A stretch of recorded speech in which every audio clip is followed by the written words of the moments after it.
the schooling and online stuff doesn't really teach you what you really need to know when you're out there. Starting out, obviously difficult, but having the right team, you know, with the Wolf Pack and you helping guide everything, it's been great. Bro, your projects have been looking dialed in too, by the way, all the styling, all the design. If you're not comfortable with any risk, then there's no reward. What was the biggest profit on any of your flips that you made? It's me guiding the team and hopefully that I'm a good team leader. And the haters maybe aren't. Yeah. And that's the reason why they're hating. True. I kind of say hate me because you ain't. What piece of advice would you give someone that wants to?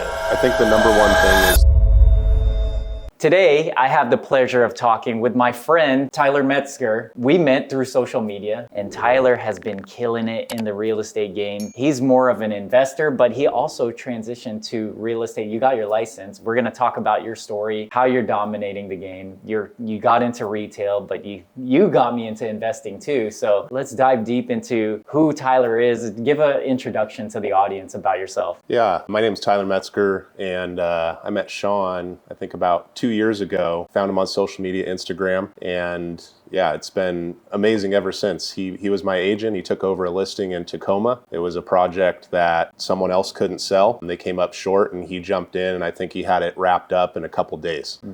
I remember this story. And was this your first project, or? That was my first project. Very first project. Let's talk about this, man. Yep. Because the power of social media is real, and that's how we connected. I remember us just chatting about things, and I followed you and your company. And just a little backstory about, because I know you from Seattle Skyline Painting, the company that you have. So you have multiple businesses, and so we followed each other. I saw that you were doing an investment in Tacoma, and then you reached out through DM, and you said that agent wasn't cutting it for you. I started this project. It was my first one, and it was rough. So I got to the end of it. Things were tight, and big learning experience there. And I thought my agent could handle it, make it happen. It was when interest rates started changing. They were low, and they were just going up and up and up. And I lost the boat, and I basically fired her. I picked you up, like you said, on Instagram, DM'd you, and then you came in. I think you guys restaged it with upstaging and Flavia. We took new pictures, you got it done, listed, relisted, and within a couple days we were already pending.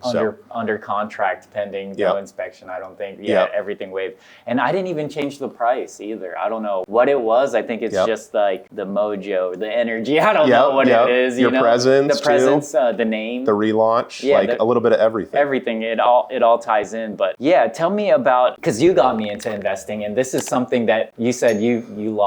It didn't go well on the first one. Everybody thinks that, oh yeah, I'm gonna hit a slam dunk and this and that on the first one. And yeah, so I mean, I never grew up doing these, so I had to learn the hard knocks way. My dad was in construction. Okay. Like I said, we started that painting company, how you kind of found us through Seattle Skyline Painting. And we decided that wasn't enough. We wanted to grow. So we ended up putting all our eggs into this first flip. We ended up learning a lot, but we came up short. But we took that, we dusted ourselves off, and we went and did it again. And then you helped us on the next one. The next one in Bonnie Lake. Bonnie Lake. And then we crushed that one.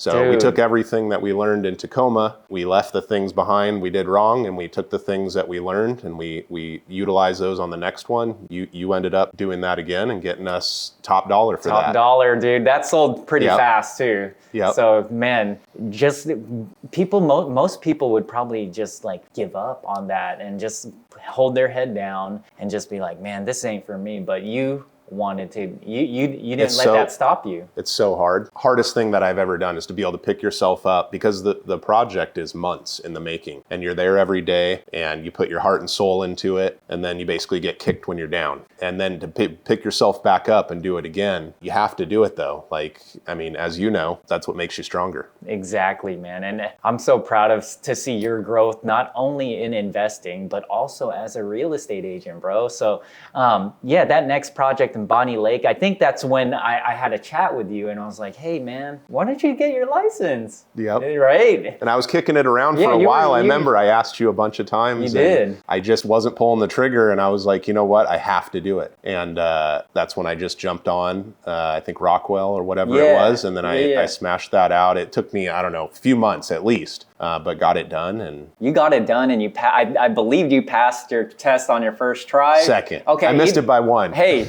at least you passed, you got your license, and then you got up and going with you still kept investing. And then I think you had one in Renton or something like that. That was the next one, but you were able to list that on your own. Yep. Yeah. So kind of scary, but I was able to lean on you, and you were a great mentor when it comes to like any of my questions that I had. Because a lot of the schooling and online stuff doesn't really teach you what you really need to know when you're out there. I mean, it teaches you, morals and to be a good person, things that you like, obviously the basis. Yeah. But you've been a great guide and great mentor for that. Oh man, I really appreciate it. I remember you asking for help and just for all the steps through the sale, because you're a listing agent now, because you could list all your own stuff, you could list for family, friends, and whatnot. So I remember you asking me, what are the steps? I want to roll it like you. I want the systems and processes dialed down like you. How easy has it been, man, since you got on this program, and you've been knocking this out? I saw how much you've sold. I've also seen how many investments you've done throughout. So how easy has that process been, man? Starting out, obviously difficult, but having the right team, with the Wolfpack and you helping guide everything, it's been great. So obviously any new adventure you take, it's always a little bit of anxiety, learning lesson, but be able to lean on a good team that's super solid, that can answer pretty much any question. You've already been through it, it can't be beat. That's solid. And it is true. I'm going to let the audience know is you do have to find a mentor that's done it successfully. And I'm so proud of everything that you've done so far. And let's talk about why even EXP. I'm sure you had other agents that were reaching out to you and wanting you to join, right? Yeah, I don't know how many coffees I've had now, people trying to steal me away. And I just don't do it. I tell them I'm happy where I'm at. Okay. I like the team mentality, people being able to cover each other's opens or open doors, or, we have a bunch of people on the team that live in different places that can do wherever our listings may be. So they didn't ever give me something that was better to leave EXP. I got So you. I've just kind of stayed. So. Awesome. I love it, man. Yeah. And as far as, let's talk about more investing, how you find your deals.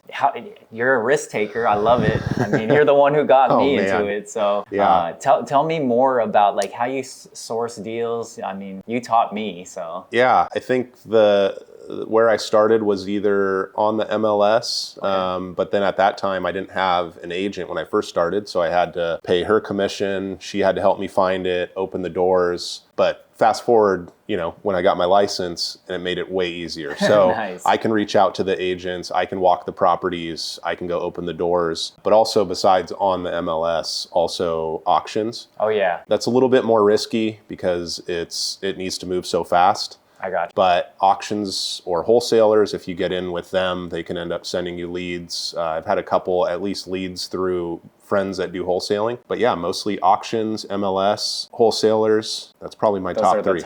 Those are the top. And let's just say the one that you just closed last week. Yeah, I mean, you've been picking some spots. You've been hitting some home runs with some spots. And I think Issaquah, is that? Yep.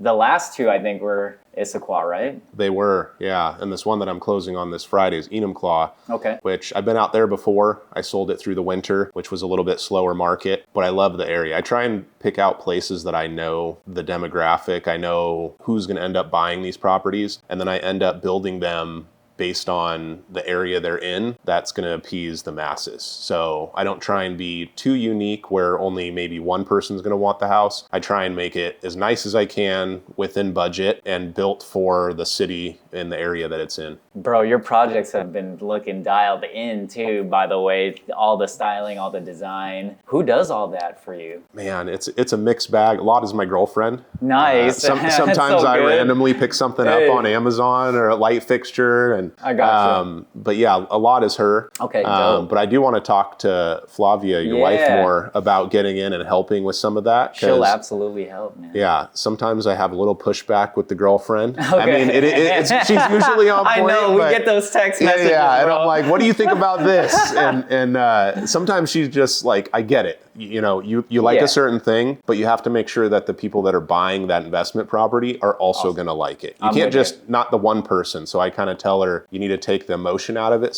sometimes. Fact. And be like, what is selling right now? Got it. And what are people wanting?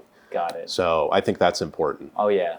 you've definitely had a lot of success with what you've done with all your properties and all your projects. But investing, that led you into getting other transactions outside. So that got you into the retail, right? Yeah, I don't even know how many it's been now. I need to go and check, but it's I know I've had a handful.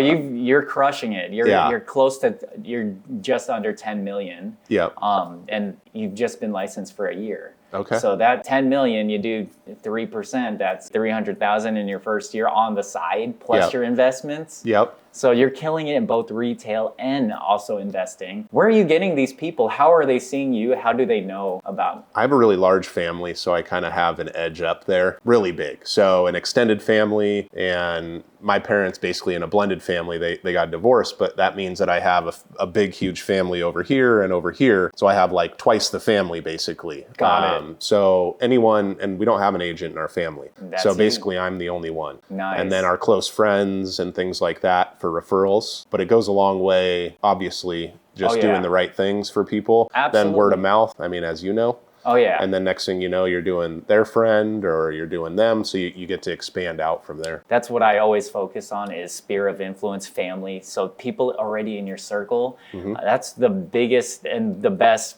people to focus on, just because I know that the closing percentage on that is between 50 to 70% compared to door knocking. I'm not going to hate on door knocking or cold calling, but that's a 1%, 1 to 3% chance of getting someone to work with you. And you're going to have to just keep doing it, calling and calling and knocking and knocking. Not to say it doesn't work, but I rather work with the people that want to work with me. And again, it's 50 to 70% closing ratio, 100% pretty much with you, right? Because it's like it's pretty high. It's pretty high. Yeah. Like, and that's just what I like, right? Since I'm so focused on doing my flips and investments, that I kind of want if I'm going to do retail, I want it to be 100% a slam dunk. I don't have the bandwidth to be able to purchase these houses, run the jobs, list them, and then also go like door knocking and things like that. I'm with you. So I try and do the ones that are basically a guarantee. I feel like as I grow more, I will have more delegation on the flip side, and I'll be able to remove myself from that and might be able to venture into,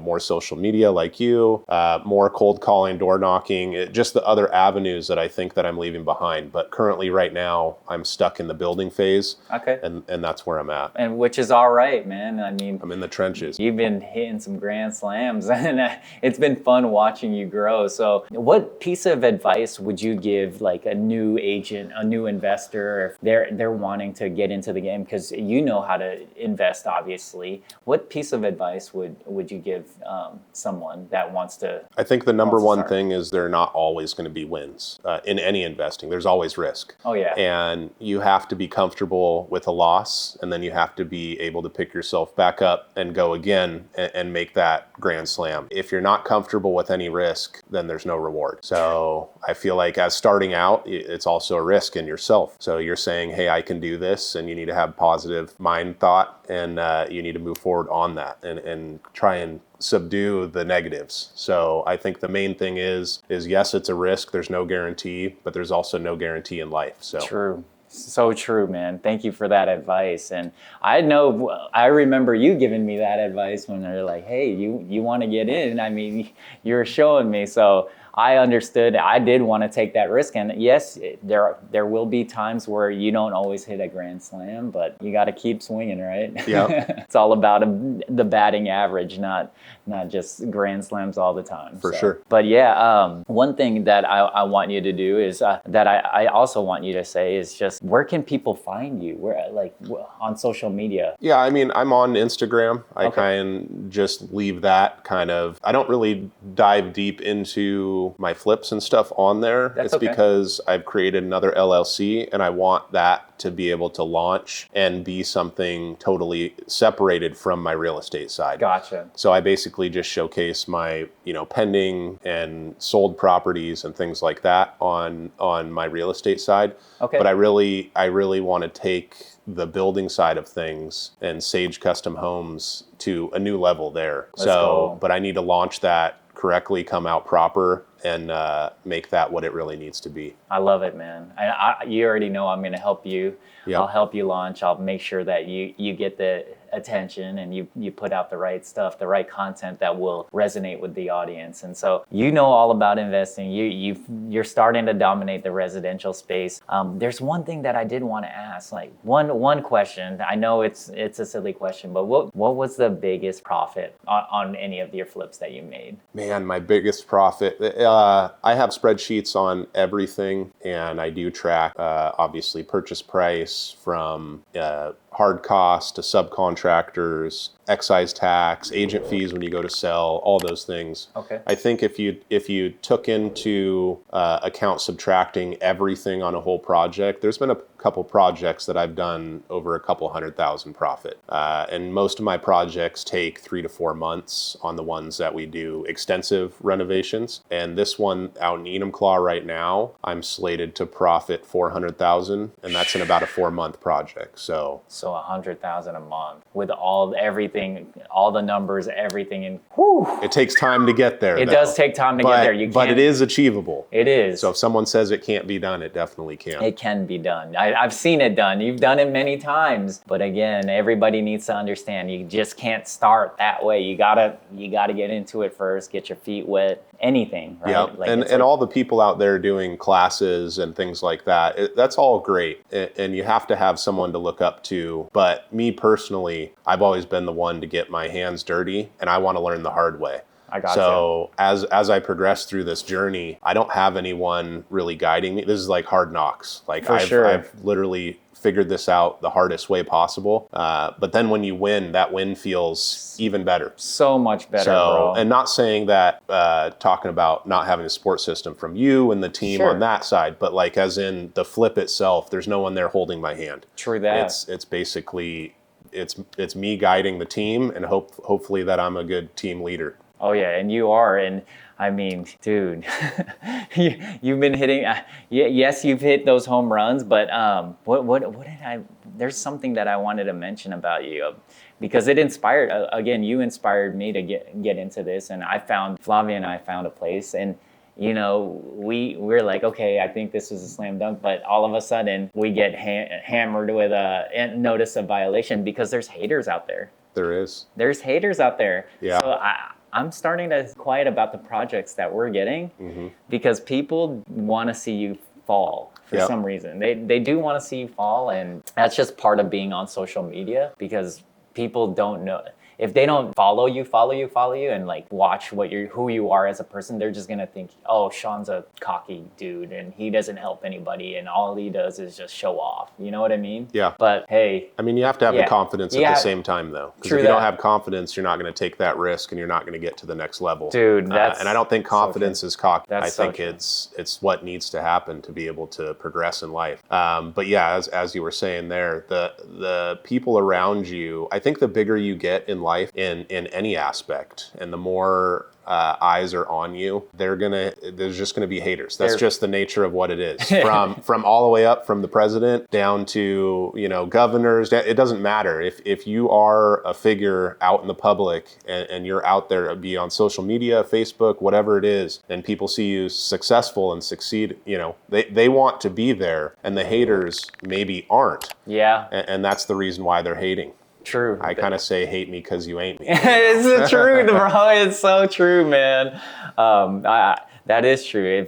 Pretty much, it's like if you're not getting that attention, you're not doing anything big enough to like. For sure. Yeah. So. Yeah. If you're just quiet on the side, it is sometimes in this space though good to be a little bit quiet and not show everything. I learned. But also it's tough because, like, as you found out, sometimes the neighbors have beef with the previous owner, and then you end up getting the property, and for some reason now they don't like you because maybe they didn't like the previous owner. So there's no reason sometimes. And then next thing you know, they're making calls they shouldn't, and it turns into a mess. Crazy mess, man. It's why I haven't been investing a ton in Seattle. I got you. I mean, And the only reason is tough. because it's like walking on eggshells. It's the truth, though. It is absolutely But there is a lot of money. So it's a trade-off between being able to get it done and making sure everyone around you is happy. True that. Walking on eggshells in Seattle, right?